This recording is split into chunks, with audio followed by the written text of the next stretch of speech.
Usually, you see me sitting on the stage, but today I'd like to show you something quite special. In addition to our main altar, we have another altar that's dedicated to our Guru Parampara, our lineage of teachers. The verse up at the top ends with Vande Guru Paramparam. I venerate our lineage of teachers, and it describes the lineage. Sadashiva, samarambham, beginning with Lord Shiva, Shankaracharya, madhyamam, with Shankaracharya in the middle, asmad, paryantam, and extending up to our present generation of teachers. This lineage is revered because it's the source of the life-changing wisdom we receive from the teachings of Advaita Vedanta, teachings that have been passed on through the ages and continue to bless us today. The top row of pictures traces that flow of wisdom from ancient times to the present. Each picture depicts a link in an unbroken chain that stretches out for thousands of years. In the Hindu tradition, God is worshipped in many forms, such as Lord Shiva, and Lord Shiva himself is depicted in several ways, including the form on the far left known as Dakshinamurti. A well-known mythological story describes how Lord Shiva imparted the wisdom of the Vedas to the rishis, the ancient sages. He appeared in the form of a young teacher and sat at the foot of a banyan tree, facing south. The name Dakshinamurti literally means the south-facing form of God. Symbolically, south represents ignorance and suffering. Dakshinamurti faces south because he imparts the wisdom that can conquer ignorance and suffering. Sitting at his feet are the first four of the ancient rishis. They face north, the direction that symbolizes moksha, liberation, enlightenment. According to the story, Dakshinamurti taught them in silence, without saying anything at all. Why? Because the wisdom to be imparted actually lies beyond the realm of words, thoughts, and ideas. So, in perfect silence, Dakshinamurti revealed his transcendent wisdom to the rishis, as shown by the teaching gesture of his lower right hand. That profound wisdom was passed down from one generation of rishis to the next for thousands of years. Among all those rishis, the most important is Rishi Vyasa. Vyasa compiled all the teachings of the rishis into 4 books, the 4 Vedas. He is also considered the author of the famous epic Mahabharata, in which the sacred Bhagavad Gita is found. And he is considered the author of all 18 Maha Puranas, which are huge collections of mythological stories. Eventually, the wisdom of the rishis was taught throughout India by many great teachers, and one of the greatest was Sri Shankaracharya.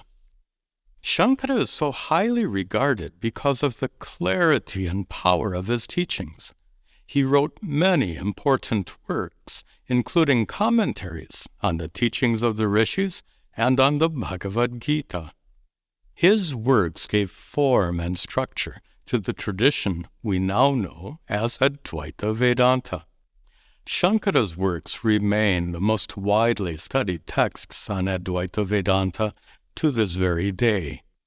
He's shown here with his 4 main disciples, who themselves wrote brilliant works and passed on all this wisdom to their disciples. In this way, from teacher to student, from guru to shishya, Those teachings were passed on for many centuries until they reached our modern generation of teachers, including my own guru, Puja Swami Dayananda. Puja Swamiji was truly a remarkable teacher. For more than 5 decades, he taught tirelessly in India, in the U.S., and around the world. He also established ashrams in India and in the U.S., where he personally trained hundreds of dedicated students, preparing them to be the next generation of teachers. The portraits below show our modern generation of teachers.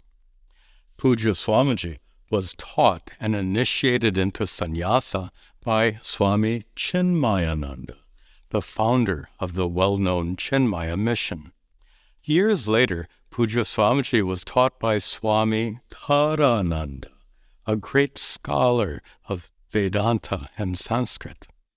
Swami Chinmayananda himself was initiated by the famous Swami Sivananda of Rishikesh, and then later he was taught by Swami Tapovan, another great scholar of Vedanta and Sanskrit.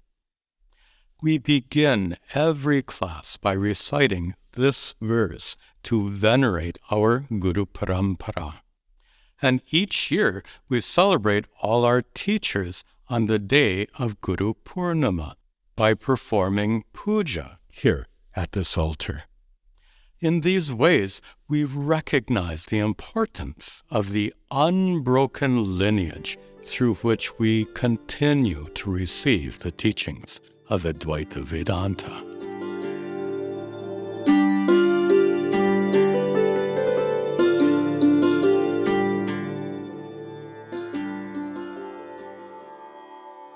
Shruti Smriti Purananam Alayam Karunalayam Namami Bhagavad Param Shankaram Loka Shankaram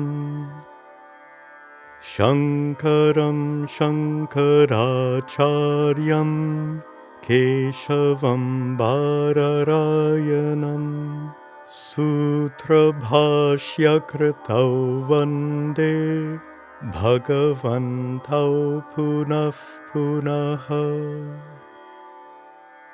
Ishvaro Gururatmeti Murti Bheda Vibhagine Vyomavad Vyapta Dehaya Dakshinamurtaye Namaha